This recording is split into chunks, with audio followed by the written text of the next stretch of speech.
Si tu apprécies mes vidéos, n'hésite pas à t'abonner et à activer les notifications pour ne rien manquer sur la chaîne.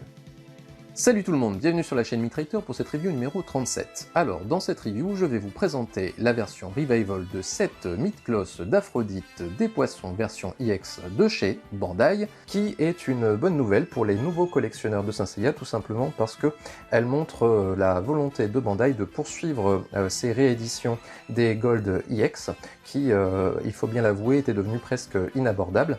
Donc avec ce poisson, eh bien, on a la poursuite de cette gamme.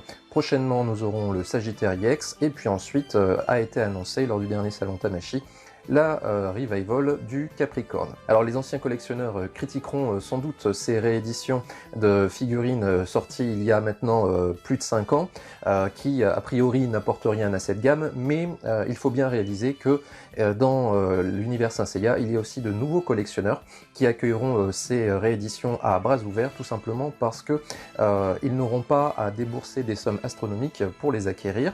Donc c'est ici déjà que je vais évoquer la première différence entre ce poisson Revival et donc cette première édition. Donc cette première édition ici à droite était devenue presque la plus onéreuse dans les figurines Gold EX, puisque je crois que je l'avais déjà vu avant l'annonce de la réédition à des prix avoisinant les 200 €. Donc pour les nouveaux collectionneurs qui n'avaient pas acquis cette figurine au moment où elle était encore abordable, eh bien ça devenait difficile de se la procurer. Donc la sortie de cette Revival est une bonne nouvelle pour les nouveaux collectionneurs, tout simplement parce qu'ils pourront l'acquérir à un prix qui avoisine les 100 €. Donc ce qui est toujours plus cher que la première édition lorsqu'elle est sortie, puisque à sa sortie en 2013, donc c'est au moment où elle est sortie, elle valait aux alentours de 70 €. Maintenant, eh bien, l'inflation fait que vous devez débourser 30 € supplémentaires pour avoir presque la même figurine, donc ça on aura l'occasion de l'évoquer juste après, mais ce qui est toujours mieux que de devoir débourser presque 200 balles pour avoir cette figurine qui, encore une fois, au départ, n'en valait que 70. Alors la sortie de cette Revival a eu un autre effet positif, c'est qu'elle a fait énormément chuter la spéculation sur cette première édition, tout simplement parce que les spéculateurs qui l'avaient acquise à bon prix et qui la mettaient de côté bien au chaud pour la revendre au prix fort, se sont retrouvés piégés par le fait que un collectionneur lambda préférera débourser plutôt 100 balles pour avoir une figurine neuve que de devoir débourser 200 balles pour une figurine souvent d'occasion, quand bien même celle-ci serait une figurine avec un aspect un peu plus collector, mais pour laquelle il faudrait débourser sans doute 200 €. Donc forcément arrive ce qui doit arriver, le prix de cette première édition est en train de dégringoler.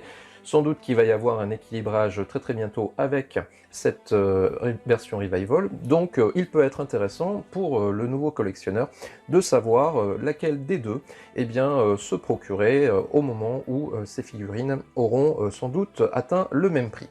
Vous l'aurez donc compris, c'est un peu l'objectif de ce comparatif, vous donner les différences entre ces deux versions pour vous permettre de faire le meilleur choix dans votre situation. Alors, au niveau de cette boîte, il n'y a pas énormément de différence entre les deux, je vais simplement vous montrer les différences qui vous permettront de différencier une version Revival d'une version première édition. C'est donc sur la face avant qu'on peut discerner déjà les premières différences entre la première édition et la Revival. D'abord avec le logo Bandai qui est en rouge sur la première édition, là où maintenant il est en bleu depuis en fait la sortie des Revival bronze. Donc chez Bandai on a maintenant un logo bleu. Présence également du logo Tamashii Quality sur la version Revival qui n'est pas présent sur la première édition.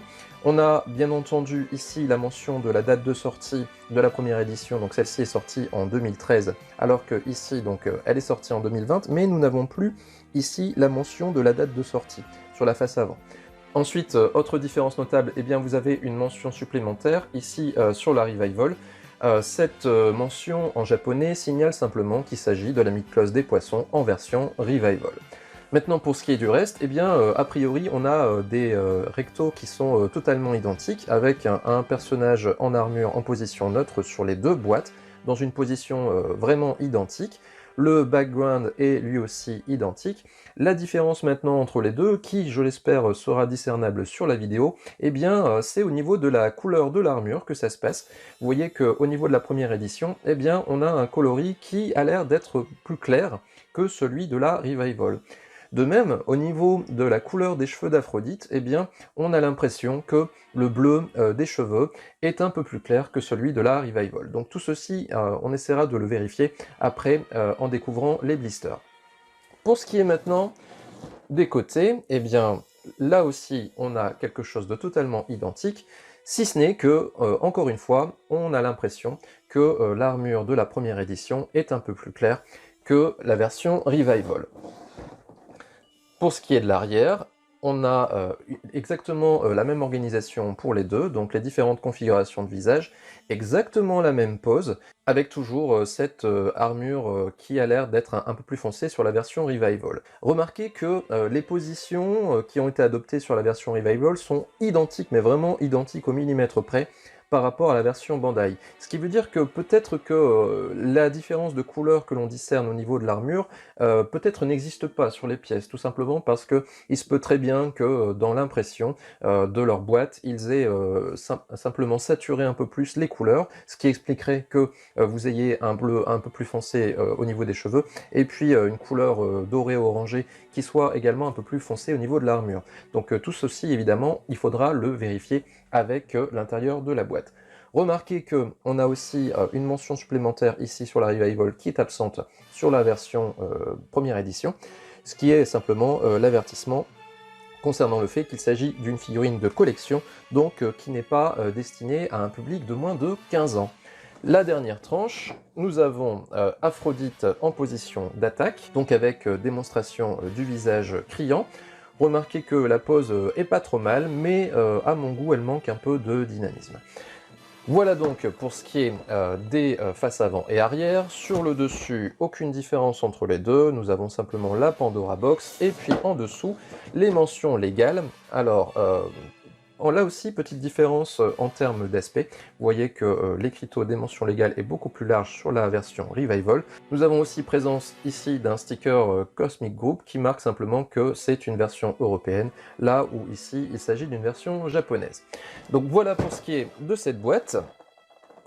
On va maintenant découvrir l'intérieur avec les blisters. Alors, en termes de contenu, eh bien, ça va pas être très long, tout simplement parce que le contenu des blisters est identique. On a exactement le même nombre de pièces, le même nombre de visages. Les seules différences qu'il va y avoir, eh bien, ça va être au niveau des teintes de l'armure et au niveau du personnage, sans doute. Mais ça, on le verra après dans le détail. Ensuite, maintenant, il y a également donc dans chaque boîte une notice. Alors, remarquez que les deux notices sont exactement pareilles, sauf que la version Revival eh bien, porte une mention supplémentaire ici, donc qui signifie que c'est la version Revival. Ainsi, vous voyez que le logo Bandai qui est en bleu. Maintenant, pour ce qui est du détail de la notice, eh bien, à l'intérieur, c'est exactement la même chose. Il y a également dans la boîte Revival, eh bien, ceci, qui est une sorte de fiche signalétique qui se présente un peu à la manière des mangas. Alors, j'ai sorti mon tome 12 qui fait apparaître l'armure des poissons donc à la fin. Alors, donc ça c'est le verso. Voilà, donc vous voyez, on a le personnage en armure et puis on a des petites flèches sur les parties qui viennent se fixer donc sur l'objet. Eh bien, on a exactement la même chose sur cette petite fiche signalétique, vous voyez, un peu à la manière du manga. Donc ça c'est plutôt cool, et ce n'est présent que dans les versions Revival, donc c'était le cas notamment dans le Revival du Lion.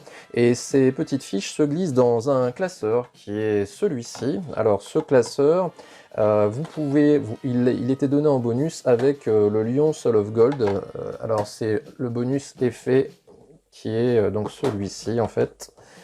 Donc, vous voyez, c'est le bonus qui était donné avec la version Soul of Gold du Chevalier du Lion. Donc dans ce classeur, eh bien, vous pouvez y ranger les petites fiches. Vous voyez.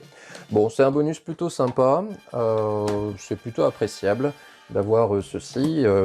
Simplement, on peut regretter que ce n'était pas donné direct avec la version première édition. Donc si vous avez une certaine partie de votre collection qui est en version Revival, eh bien, vous aurez les fiches, mais pour les autres, eh bien, vous ne les aurez pas. Pour ce qui est maintenant du contenu, eh bien, comme je vous l'ai dit, c'est identique. Hein. Donc le premier blister laisse apparaître le personnage avec les principales pièces d'armure, or, buste et jupe. Donc on perçoit les différences de coloris que l'on avait tout à l'heure sur la boîte. Le bleu des cheveux d'Aphrodite semble être un peu plus foncé sur la version Revival, de même que le orangé de l'armure. Donc ça on verra tout à l'heure dans le détail des pièces. Sur ce blister là, eh bien, le restant des pièces d'armure plus les pièces de support de totem avec, vous voyez, les roses qui sont pareilles, au même nombre, hein, 2 blanches, 2 rouges, 2 noires.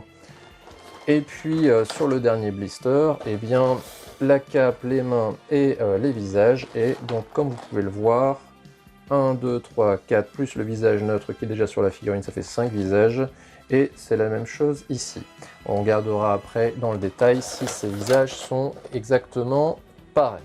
Voilà pour ce qui est du contenu, on va regarder maintenant un peu dans le détail certaines pièces et les visages. Alors pour le détail des pièces, je vais vous épargner les mains tout simplement parce qu'elles sont toutes identiques, il n'y a vraiment aucune différence, si ce n'est bon, la légère différence de coloris que je vais évoquer ici sur les pièces. Donc j'ai pas mis toutes les pièces d'armure sur la table, tout simplement encore une fois parce que les différences que je vais donner sur ces pièces-là se retrouvent sur toutes les autres pièces. Vous voyez que j'ai fait un tir groupé également avec les visages.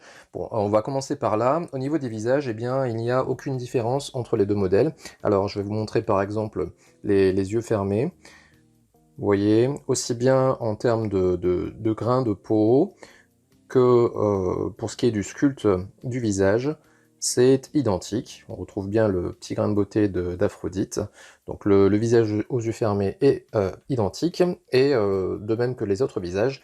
Par exemple, ici pour le visage neutre, vous voyez aucune différence. Au niveau des iris, pas de différence non plus. Alors peut-être les yeux légèrement plus clairs, encore que non, c'est pareil. Par contre, là on a une différence qui est assez visible, je pense à l'image, c'est sur le bleu des cheveux. Donc rappelez-vous, hein, ici on a la première édition, ici donc la Revival à gauche, et vous voyez que ce que l'on avait deviné tout à l'heure sur la boîte, eh bien, se vérifie dans les faits. Le bleu des cheveux est un peu plus foncé sur la Revival. Donc là, une différence entre les deux.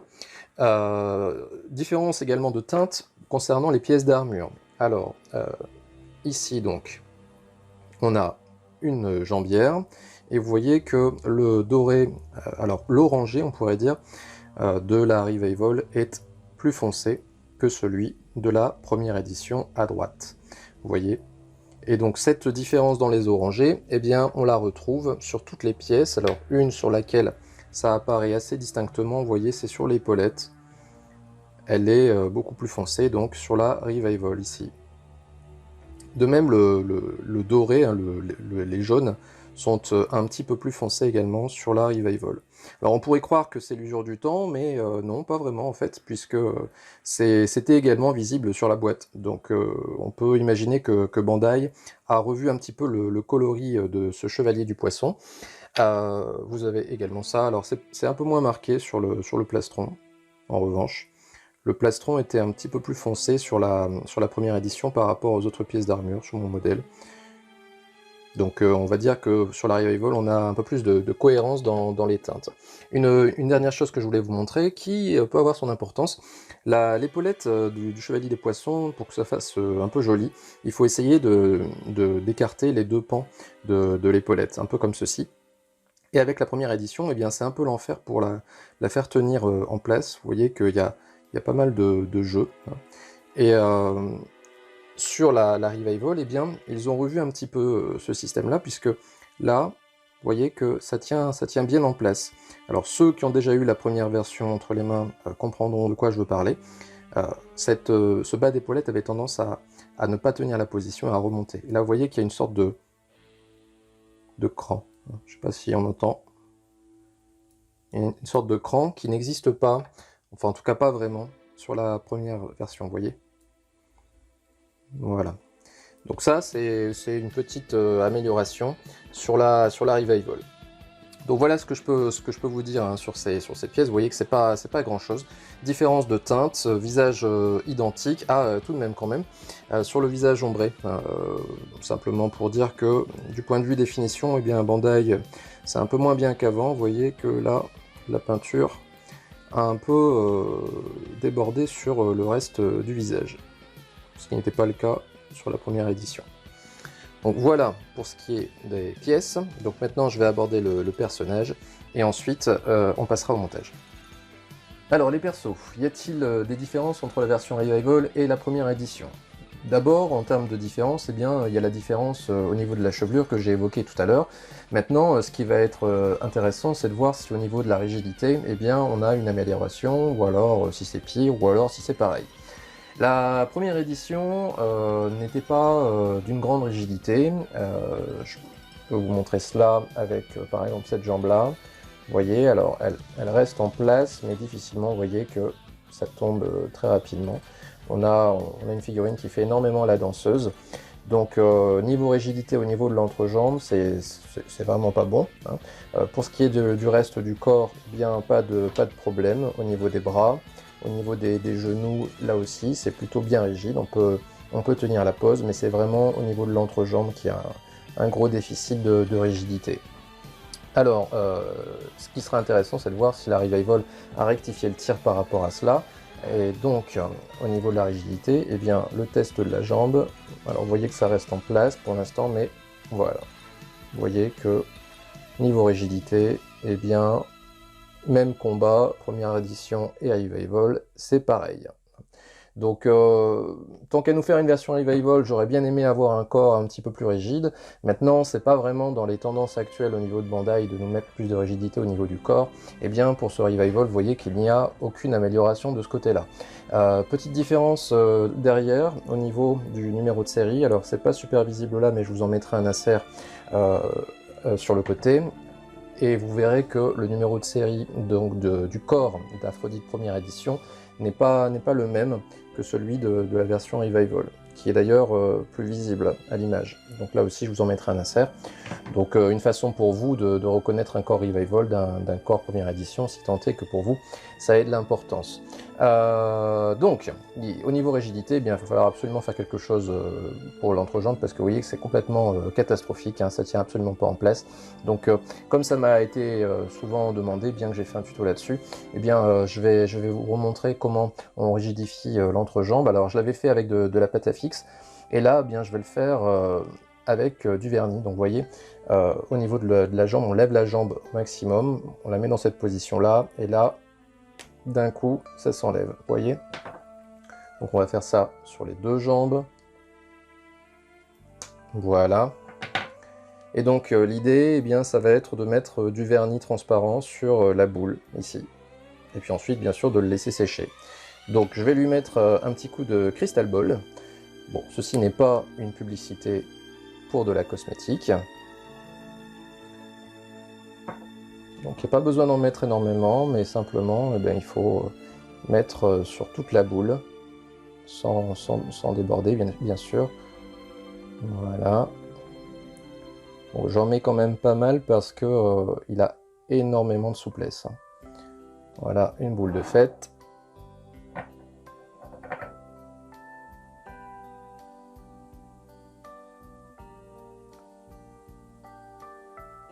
Voilà. Bon, l'avantage du vernis, c'est que une fois sec, eh bien, c'est invisible. Il n'y a pas de problème comment dire, de fragilité qui serait augmentée avec le vernis transparent ici. La boule, elle est quand même bien solide. Donc, j'ai tendance à préférer cette solution maintenant par rapport à la solution de la pâte à fixe que je vous avais montré en tuto. Bon, maintenant, c'est simplement une affaire de goût. Je trouve que c'est, au niveau de la rigidité de la figurine, je trouve que c'est un tout petit peu plus naturel quand on met du vernis que quand on met de la pâte à fixe. Voilà pour la différence. Bon, donc là, il faut attendre que ça sèche. Je vais faire une petite ellipse et je vous retrouve juste après. Voilà, donc de retour pour vous montrer le résultat. Alors, je vais remonter les jambes, donc le vernis est bien sec. Donc pour remonter les jambes, il y a juste qu'à clipser en fait. Hein. Voilà. Et puis la deuxième. Alors c'est plus facile à enlever qu'à mettre. Voilà. Et donc, après ce traitement de choc, eh bien, vous voyez, alors certes, il y a encore un peu de souplesse, mais la jambe tient beaucoup mieux que tout à l'heure. Vous voyez, on n'a plus le phénomène de danseuse qu'on avait tout à l'heure. C'est encore assez souple pour pouvoir faire des pauses, mais suffisamment rigide pour que le personnage puisse tenir la pose. Donc voilà pour ce personnage. Donc au final, il s'agit d'un revival certes, mais niveau souplesse, eh bien, il n'y a rien d'amélioré par rapport à la première édition. Donc au niveau du personnage, eh bien, je suis un petit peu déçu. Voilà, je vais vous faire le montage rapide de la version revival, et puis on se retrouve juste après.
Bien, de retour après ce posing plus montage façon stop motion que je vais dédicacer spécifiquement à Daisuke Saeba qui me l'avait réclamé. Bon, j'avais depuis un moment envie de le faire et donc là je me suis dit qu'avec cette figurine, eh bien ça serait le moment de faire donc cette petite innovation qui est parfaite pour celle-ci puisque comme c'est une figurine que pas mal de collectionneurs connaissent déjà, eh bien il m'a semblé non nécessaire de passer trop de temps sur le montage. Donc, qu'est-ce qu'on peut dire sur cette figurine? Donc d'abord du point de vue du montage, eh bien celui-ci n'a pas été trop compliqué. Il y a tout de même deux écueils. Le premier écueil, eh bien c'est au niveau de la boucle de ceinture qui est toujours difficile à mettre, mais bon ça c'est un classique, mais qui a vraiment tendance à se barrer très facilement, surtout dès qu'on manipule la figurine. Donc forcément cette boucle de ceinture va vous faire un petit peu enrager. Un deuxième souci, bon là aussi c'est quelque chose d'assez classique, c'est pour mettre donc les mains, une fois que les avant-bras sont mis, eh bien c'est assez compliqué, il faut vraiment bien tenir les avant-bras et les ramener le plus possible vers l'arrière pour pouvoir emboîter les mains. Donc à part ces deux éléments là, le montage en lui-même n'a pas vraiment posé de problème. Pour ce qui est du posing, eh bien le posing n'est pas aisé, et ce pour 4 raisons. La première raison, eh bien c'est un certain manque d'amplitude au niveau de l'articulation du pied.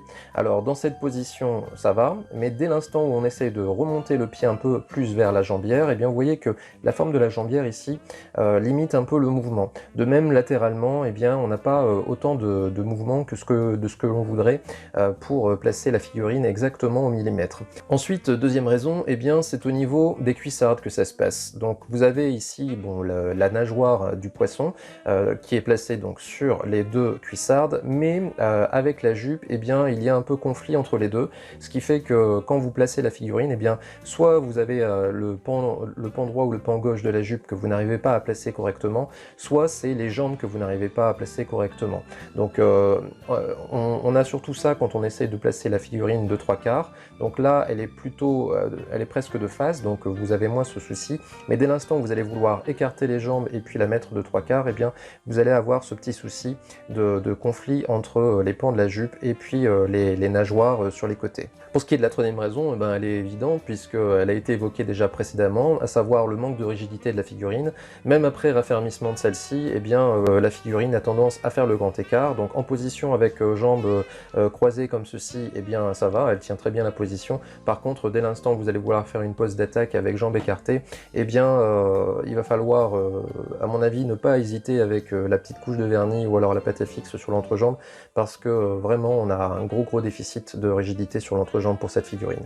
Enfin, la quatrième raison, eh bien, elle est liée à un manque d'innovation technique sur cette figurine. En effet, on n'a pas ici les mèches articulées, hein. Ces mèches sont totalement rigides et donc non movibles. Donc, ce qui veut dire que lorsque vous allez bouger la tête, eh bien, vous allez vous heurter à ces mèches qui vont cogner sur les petites épaulettes. Donc, ce qui fait que l'amplitude de mouvement sur la tête est quand même très limitée. Ce qui est un peu gênant hein, sur un personnage comme Aphrodite, puisque ce personnage donc, a un visage très joli, qu'on aimerait pouvoir mettre en valeur dans différentes poses, dans différentes positions de visage, et on ne peut pas le faire du fait que ces mèches ne sont pas articulées. A noter que ce problème a été rectifié donc, sur la version surplis du Chevalier des Poissons, donc ce qui est un peu dommage, c'est que Bandai étant parti pour nous faire une soi-disant revival, aurait pu reprendre sur cette figurine cette innovation qu'ils avaient introduite sur la version surplis. Donc ça c'est vraiment très dommage pour ce qui est de la mise en valeur du visage de la figurine.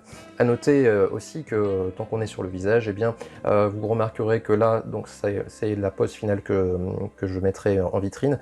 J'ai choisi à dessein ce visage aux yeux fermés, tout simplement parce que le visage neutre, il est certes joli, mais il n'est pas très ressemblant à Aphrodite, alors que ce visage aux yeux fermés lui va très bien et vraiment retranscrit complètement ce côté majestueux de ce chevalier. Et donc voilà qui nous amène au bilan de la figurine. D'abord, donc je vais évidemment me focaliser sur la version Revival puisque c'est celle-ci qui est majoritairement disponible dans les boutiques. Le gros point positif de cette version Revival, c'est évidemment son prix et sa disponibilité qui la rend enfin abordable, soit pour les nouveaux collectionneurs qui débutent dans la collection et qui voudraient se faire les chevaliers d'or à prix abordable, soit pour les anciens collectionneurs qui n'ont pas pu l'acquérir à prix décent. Donc ça c'est plutôt une bonne nouvelle pour ces deux types de collectionneurs.